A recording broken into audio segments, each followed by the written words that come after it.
Hello. So, today I'm going to be talking about my ship, R.M.S. Queen of Limerick.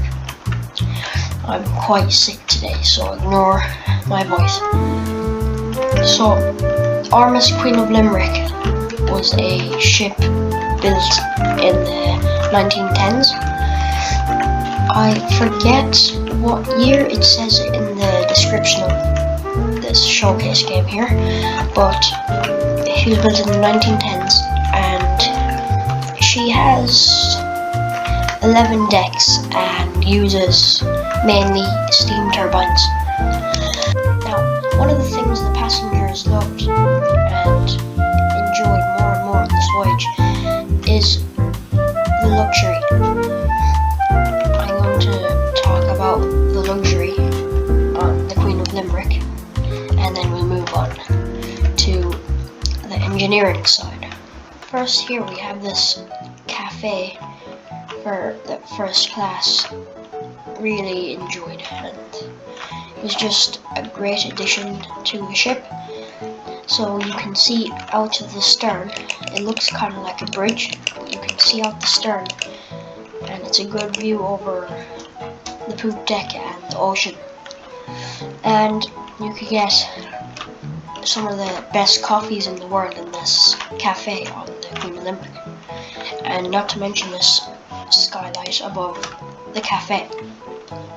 So many passengers love this because of the views, the coffee, and the skylight. Next we have this promenade that expands the whole length of a deck.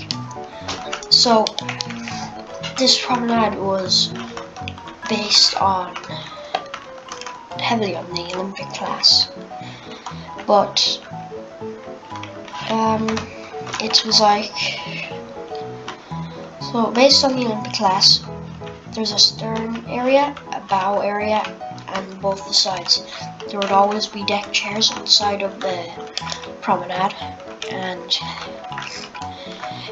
most of the view is blocked by lifeboats, but passengers, they look down here and get a beautiful view of the ocean. Usually they'd have these lifeboats up on the deck because passengers would complain about the view, so yeah. Next we have the beloved music room. This was used as a ballroom sometimes. You could play piano and stuff. Other musicians would sit on these chairs, and you could do dancing. The musicians slept in there, and there is a small bathroom here. And there was a bunch of chairs. You could just listen to music in here. Passengers enjoyed this. One of the best areas on the ship. Anyways, moving on. Yet again, based on the Olympic class configuration, we have the lounge here, and we have this is the lounge. This is the reading and writing room, pretty much identical to the Olympic class. You can see they'd have a bunch of books stored here. And moving on to the lounge, they'd have a lot of two fireplaces here. They'd have a lot of them around the ship, and see into this area here, although it would be extremely hard. And here is where the firemen would climb up. Usually the windows are tinted, but yeah. Heading into third class, the third class enjoyed libraries, even a barber shop, even a reading room. Third class also got really good time on the ship. You can see in here the library, reading room, yeah. Second class featured a pool here. We got the change rooms, the main one, and it was just pretty good. Of course, the windows are tinted inside of the pool, except for at the side because no one can see in there. Passengers also enjoyed dog kennels. Got the first class one here. Each kennel could hold a maximum of 3 dogs, so you could fit 3, 6, 9, 12 dogs. Here is the boarding room, or common room, general room for first class.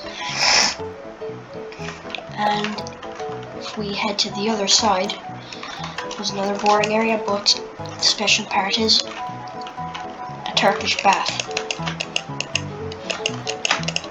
And a little storage. Now we're going to talk about some of the suites. This is part of the luxury category. So every suite is the same in this particular area, this line always, and they would feature bedroom area, storage spaces there, got a bathroom, even a small larder where you could store food, and they were loved by passengers because they were cheaper than the millionaire suites and just convenient altogether. Anyway, moving on. First class enjoyed a gym as well as second class. Rowing machines, bicycle machines, even boxing machines, and a little area to sit here. The gyms, this for some reason has poor lighting, and yeah, but it was also liked by passengers because who doesn't want to have a ship with a gym? Like, to be honest. The first class dining saloon was one of the most beloved rooms on this ship.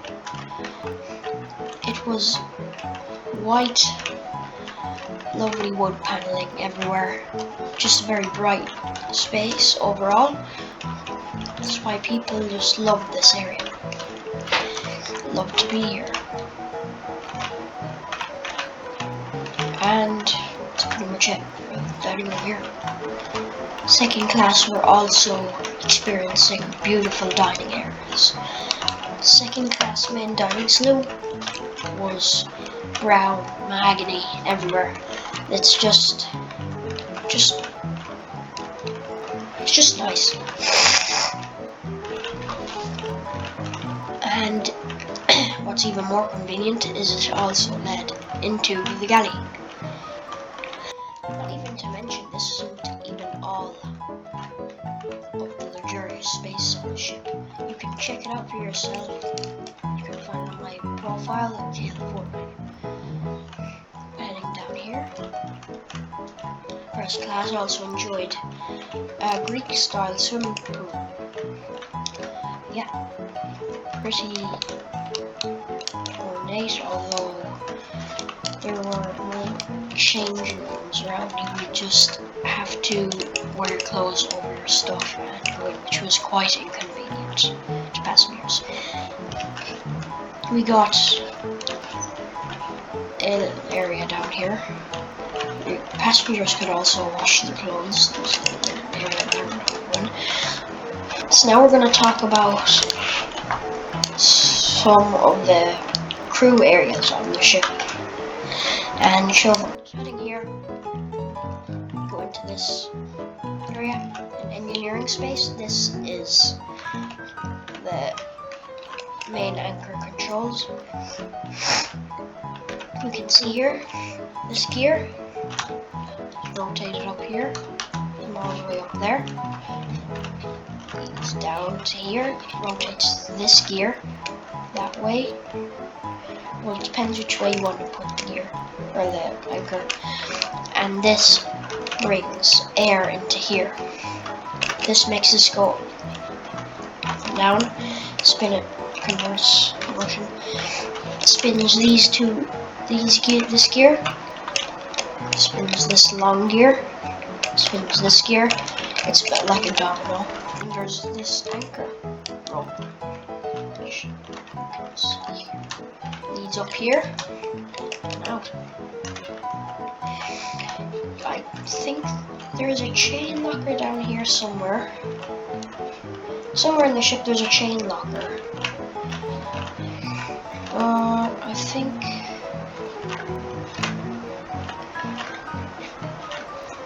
somewhere. And it's a similar mechanism for this front, although it was never used really. it was a complicated process.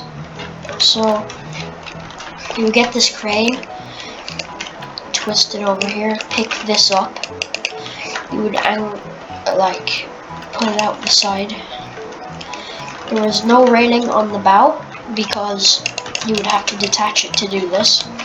And when it's reeled over the side, you'd have to get the rope from this area and reel it out with this machine here.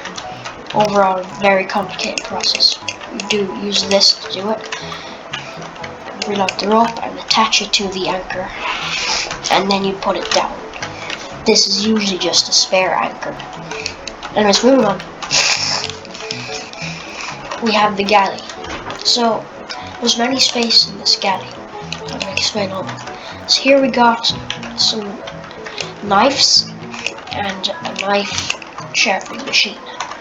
It will carry 105 knives in this area, and some of them are different from each other. So knife sharpening area, you could use these machines. Sharpening knives. Moving on. We have you have a hoist here. This leads a lot of places. This leads up to a galley here, which leads out to a little first class giant area. Then as we go down, we get to another galley. This is the third class galley. And it's up here at the top. The hoist gear is here. This controlled the hoist, and basically you could hoist stuff throughout the ship to different decks where the galleys were. We got areas here for peeling potatoes, cooking stuff, and grills and stuff, yeah, all that stuff. And we got some cutlery stores. Here there's shelves, glass and stuff. And over here we have another area for cooking. We got like stores for like food and stuff. You could get down here, so you can get onto E deck, and you can get down here onto deck 2 here, in case the other galley doesn't work. And this also served as a purpose, so you could get over here, all the way over here, and you could enter here, which leads down to the food storage. I'm going to showcase that next. This is a potato room, and this is just life jackets.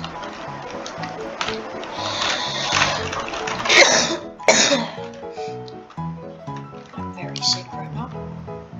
Okay, so when they bring food, they have stewards, specific stewards to bring up food and store it here. And here we got some refrigeration storage. And we got more here. And there's more here on both areas, both like sides. Anyways, here's where they would prepare food to be served. They would carry the food in here and put it on plates, and they would fill the drinks here. When you fill the drinks, they would bring it out into the second class area, and through the store they would order here, and they'd bring it to your table, your drinks and your food. There's also a cutlery storage here, and they had to refill these tanks usually every day because there were only 4 of them, and they would run out really quickly, sometimes even multiple times a day. So the food storage is where they stored all the food that would be shared throughout the ship.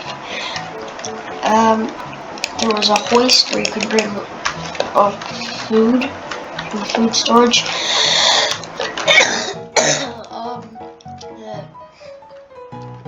potatoes, like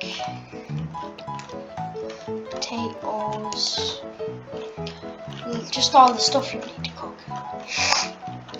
Through this area here, this is the lowest food storage area. Up here, that leads all the way up to here. This is where they lower food cargo, like meat and stuff.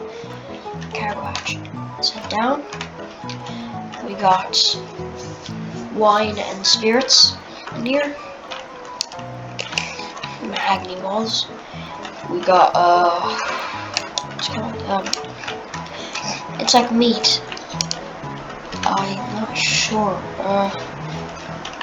Yeah, it's just provisions.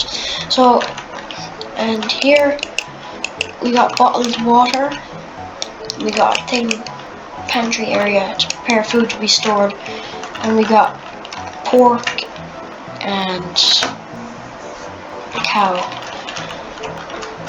meat. And in here I think we got vegetables, got general food cargo, we got like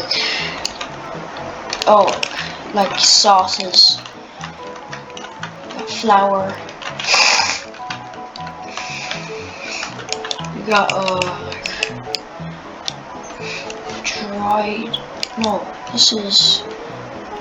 dried fruits,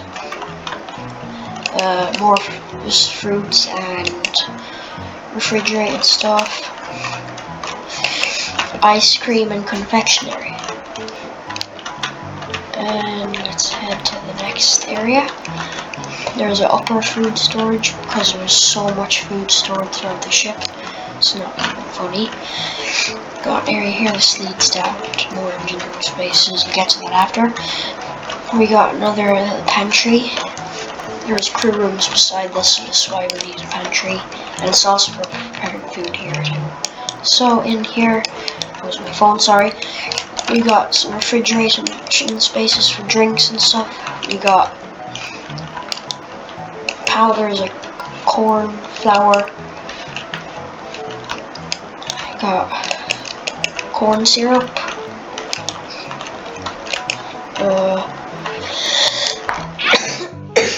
We got more like drinks. More drinks. Got a holding cell. And the holding cell. There's crew areas here.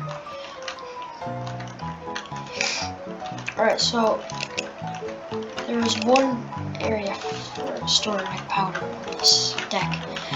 It would be corn, flour, and sugar. And in these areas,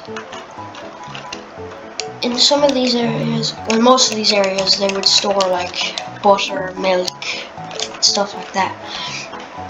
Here's security guards, and we got some like stewards, like greasers or something. In here, yeah, the pantry. And that's food storage. So if you're wondering where that lower food storage is, it's literally at the bottom of the ship. It's just so deep in the ship. Here we got the rudder controls. This is the steering gear. The captain would turn his wheel up here. Also the docking bridge wheel. Captain would be here, or the wheelman. He would turn his wheel. That would turn this area. That would turn this crank with these engines because of the air combustion pressure, and that would turn this rudder whichever way. The rudder is quite small, but it was necessary.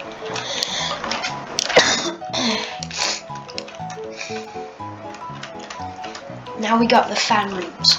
So these would lead up these giant vents, these exhaust. This would bring air would come down here, cold air.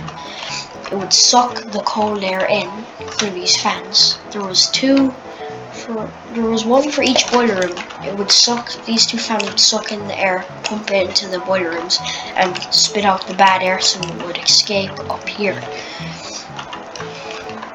Now, there were cowl vents here that also leaded to the boiler room, but the boiler rooms were extremely hot. Like, they wanted more, like, just like cold air. Next we have the crane for the anchor. So I'm going to go down into here. Wait, it's up here. It's up here, yeah. It's in this area. So here's the anchor crane controls. You can see this leads up to the anchor crane, and these engines here, air pressure. Oh no, this leads to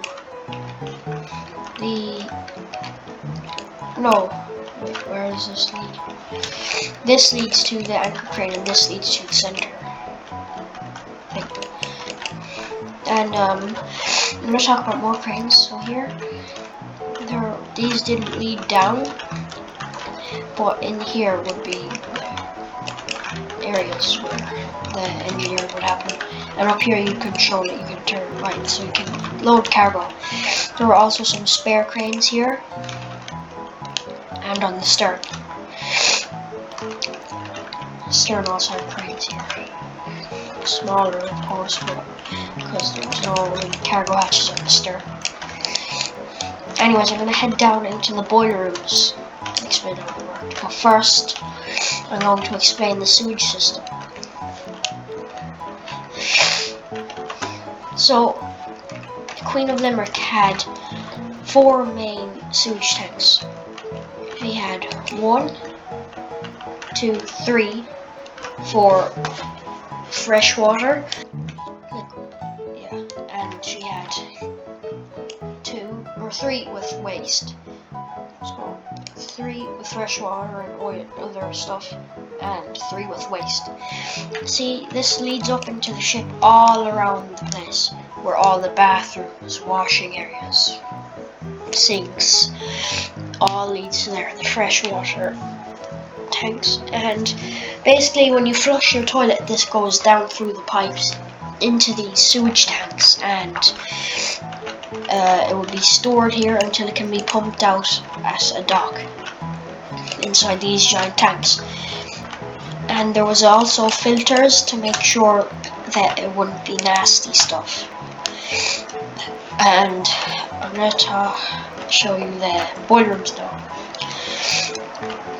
So each boiler room had 2 massive coal bunkers right here on both sides.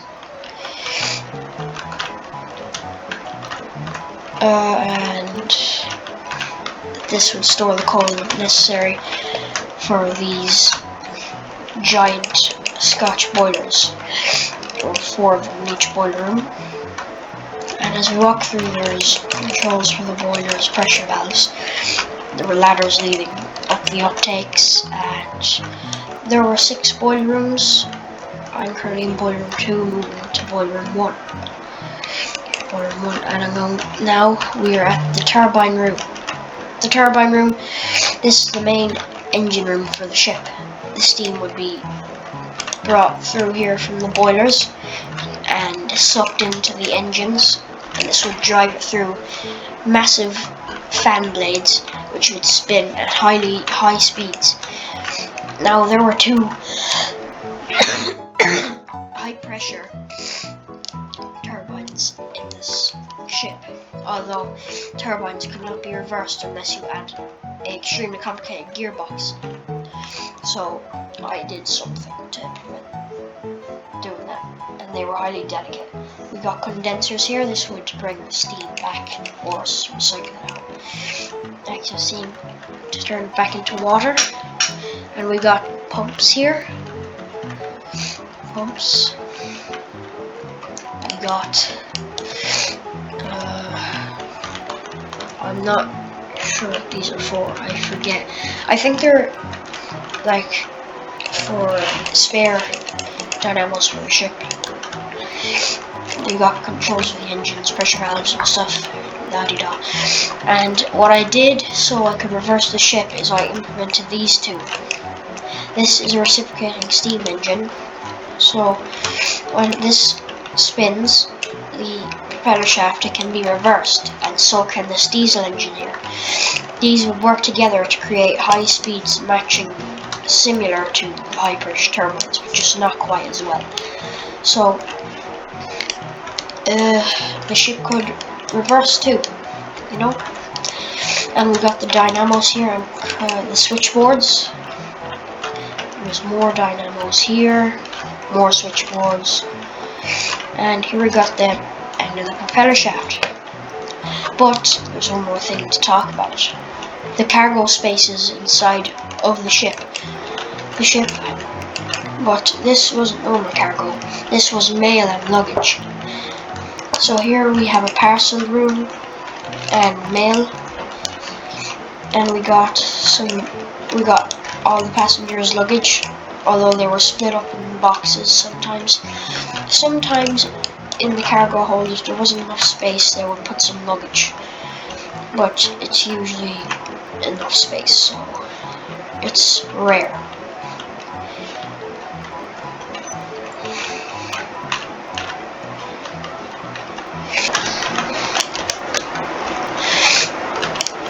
And I'm going to show you one more space with the ventilation.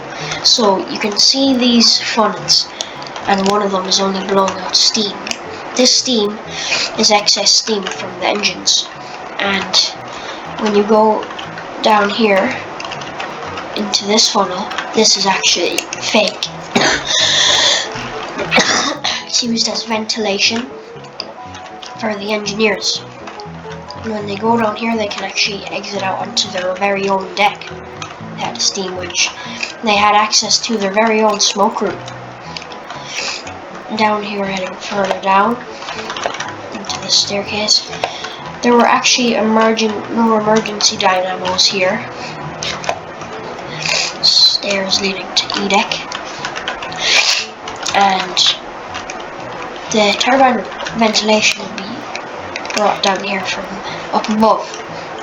And the engineers actually had some bed space in here. They had fans, this leads to the boiler room. But they have a bunch of beds here. This is all the engineers' beds. This was a combination of a bathroom and a laboratory. In here we got their workshop. They could make stuff here. There's a lathe. There's coffee machines, storage for stuff. There's winches, and they got some engineers' luggage and crew luggage. But if we head over here, they can eat here, and we got even more engineers, and we got like stewards for the engineers. Now you may be asking where they get their food into this dining room. Well, I got an answer for you. So they would usually ration their food in boxes, but if they ran out of food and they had to get some food, they went up here. Well, the steward would go up here. The stewards are trained, and they would go to either a pantry or the third-class dining saloon and get the meals for the engineers. So yeah.